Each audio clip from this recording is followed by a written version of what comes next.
Hi everyone, this is Karak from Angry Centaur Gaming, reaching out to you from deep within the rainforest, itching in the nether regions and heavy with booty from my treasure hunting expeditions. I bring to you the review for Chainsaw Warrior, the love story of a manic depressive teenage painter with his lecherous older woodshop teacher. But no, seriously, Chainsaw Warrior is a game from way back, 1980s to be exact, and just like the Flock of Seagulls that also included a chainsaw-wielding hero, Chainsaw Warrior is a game of deck attacking. You enter the deep dark rainforest in a search to close a magical rift that's bringing on the last age of man, which I'm pretty sure is what someone says at the starting of every apocalypse. I don't see anyone saying, you know what, this is probably just like the second to last age of man, let's just let it happen, just ease into it, bro. No way. You see, Chainsaw Warrior is no weed-smoking, laid-back bro. He goes out and gets it done with a chainsaw and other various weapons. He cleaves, burns, smotes, explodes, shoots, and suicides himself to victory. Suicide.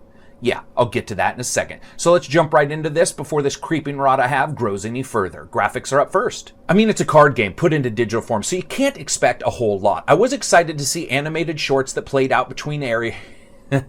And when I mean animated shorts, I mean animated movies, not like animated shorts. That's just creepy as hell. They played out between areas, and there's a cool beginning video with some excellent storytelling and some fairly awesome art throughout. The main body of the game is looking at the back of a deck of cards and crossing your fingers and hoping it's not something you can't deal with. Now, graphically, the cards run from alright to good, but I do have to say the cross-eyed jaguar I ran into made me cackle a bit. Even though he could never hit me, I'm assuming he was seeing me twice and just kept missing. It was hilarious. I don't know what was going on with the art on that card. Enemies are, for the most part, good, with a couple of the designs being great. Now, there isn't a lot of animation in this game. The only thing that really moves in the game are the cards flipping and little animation effects for weapon hits and various environmental damage.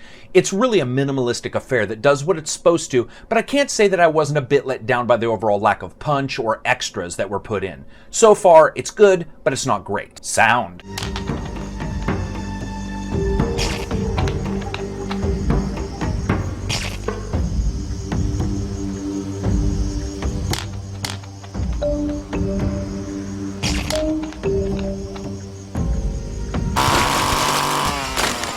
You know, the weapon sounds are great with chainsaws, flamethrowers, guns, and various explosions all smacking around the environment when hits are taken or someone falls into a pit of questionable sludge that's either the runoff from a Quick Wipes factory or the place where someone shoved Scott Wolf's acting career, and its shit is just leaking everywhere. However, there's no ambient sounds, and that would have been cool if every time a card was flipped over, there was some sound effect that played with that card, because right now it's like watching porn for the deaf. I wish there was just a bit more ambience to the overall game world.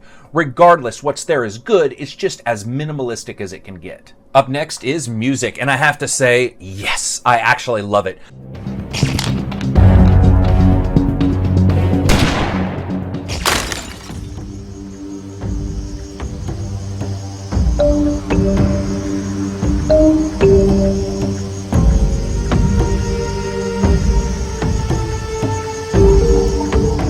You know, this stuff made me want to break out the bongo drum, sit down next to my cardboard cutout of Matthew McConaughey, and just go to town. The music is heavy on the native sounds and varied enough that for the most part, just when you're getting a bit tired of a track, another begins to play.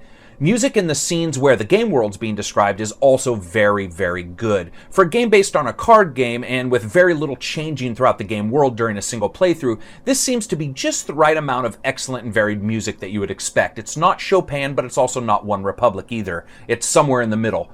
Good stuff all around. Voice. None. So let's move on.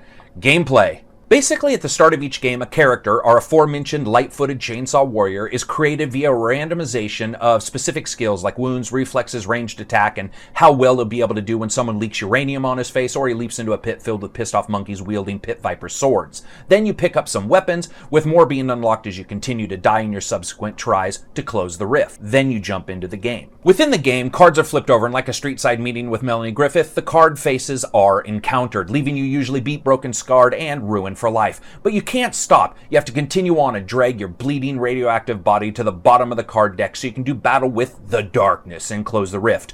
Or, in a hilarious and somewhat troubling get-out-of-paradise-free situation, you can bring along an explosive suicide vest that can effectively kill the darkness. PC issues notwithstanding, I chuckled at the oddness of that particular card. Then, of course, I outfitted it every single subsequent gameplay. As you continue on, you gather things like metal detectors that let you destroy traps and other cards before encountering them. You also get med packs, weapon reloads, and all manner of assorted items. The game really does feel like it's fully fleshed out, and the weaponry is just excellent. Despite a good number of playthroughs, I wasn't able to find the typical cheap-ass, tit-for-tat, fill the armory repertoire of shallow weapons. Now, what I mean by that is those weapons where they do 1 more point of damage, but they're 1 point harder to shoot, or they're 1 point less damage, but they're 1 point easier to shoot. Nope, for all intents and purposes, there are no Capcom color swap weapons here. Everything really does have a unique place and use. Also, when it comes to balance, I would say it is actually very well done. It's not a quick walkthrough, but it's also not passing a kidney stone the shape of a shuriken difficult either. Instead, it inhabits this really good place right in the middle, digging out a nice spot for itself like a dog laying down and occasionally looking at you and saying, "Bring it on, if you dare."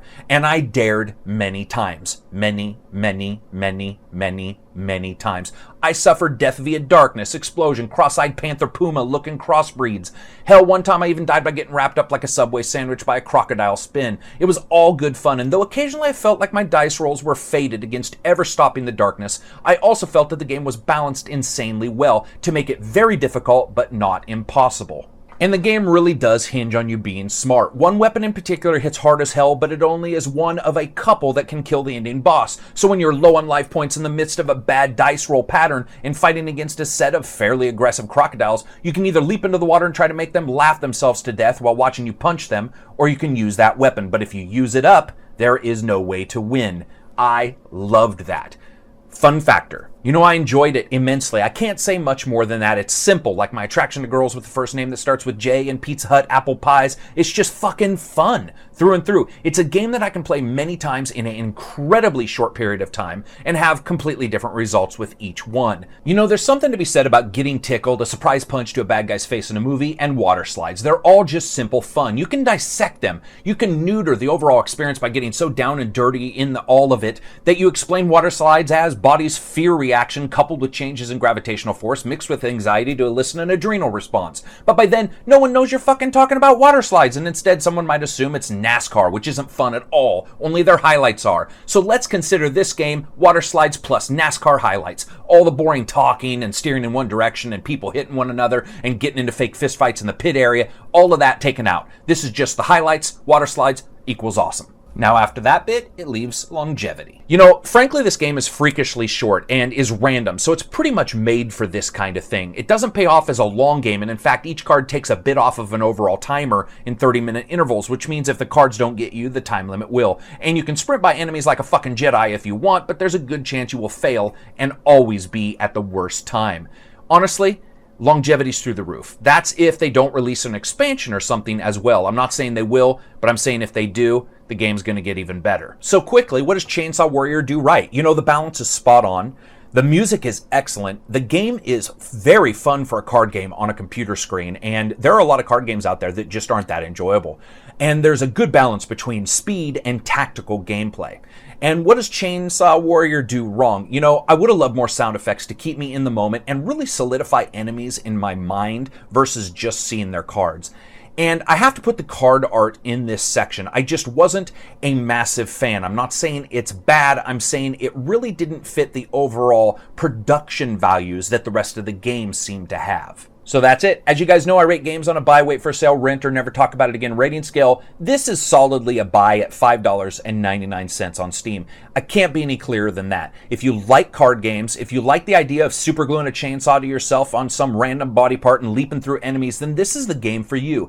And it's got alligators, which is always a plus in my book. So that's it for me. If you like the video, hit like. If you disliked it, hit dislike. Follow us on Twitter, support us on Patreon, or here on YouTube. Join us at our forums, or hell, just go out there and buy the game and do none of those things because life is about free will. Peace the fuck